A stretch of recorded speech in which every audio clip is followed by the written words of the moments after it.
Hi, good evening, Jibran this side.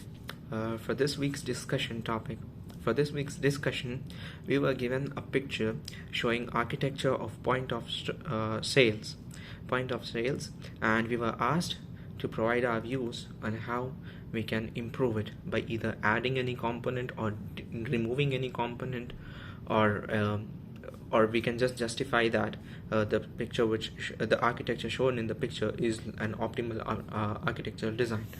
So okay, first of all, I'll tell you the things that are on that picture. We have this architecture providing services in two locations, location A and location B.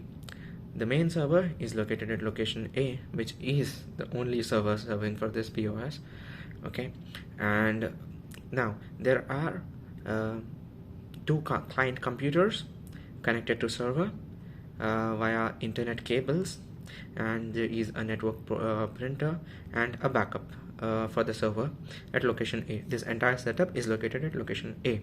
Now this entire thing is connected to switches through VPN, which provides a secure network, is connected to a DSL and an internet service provider, and so that transactions can take place.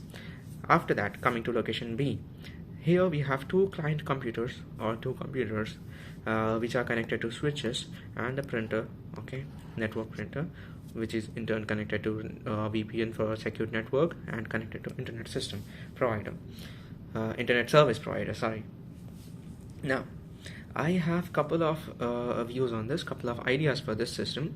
First of all, I see that all of these devices are lined ones. Basically these require like internet cable, like Ethernet, to connect with internet service provider.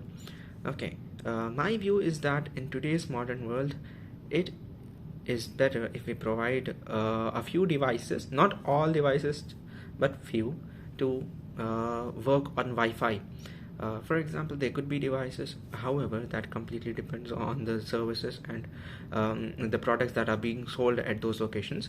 But my suggestion is that we can provide a few checkout devices working on Wi-Fi. These are called as mobile POS devices. Okay, this could be a this could be a tablet or a mobile phone or any other device. Okay, so now coming to the second thing, even the scanners are connected via wire with client computers.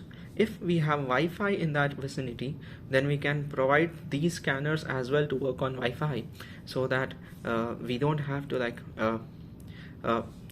we don't have a restraint, we don't have a constraint on the distance to which the scanner can move, because that wire will be confined, right? So that particular wire will be hindering the movement of scanner in that area. So that is my first view on this. Second thing, the main problem is this main server is located at location A, and for example, if location A goes down and due to any natural calamity, like it could be an earthquake or a flood, and this server gets damaged in that destruction, then what about location B? How is it going to work? Because that doesn't have a server, right? So for that, it is better to have a server at location B as well, so that in case location A server goes down and due to natural calamities, then still location B will be functioning. Okay, and the POS services at location B will still be able to make those sales. That was the first option. Now the reason why I think that this particular salespeople or this particular store personnel has provided only one server is that it could be because of the prices. Okay, now going for a new server altogether on site could be like very expensive, and it requires IT department to be available at server. Okay, like IT personnel to be available at server in order to check the server and make sure that it doesn't goes down. And even if in case that it goes down, then we need to upload backup as well. However, backup will take a few minutes to few hours. Okay, so that I think that this much time is very crucial for customers or end user whose sales will be hindered just because of that server being down. Okay, so providing a second server at location B will be quite expensive, and still it will have like other drawbacks. I feel like in this world, in this growing world, cloud servers are better options for this.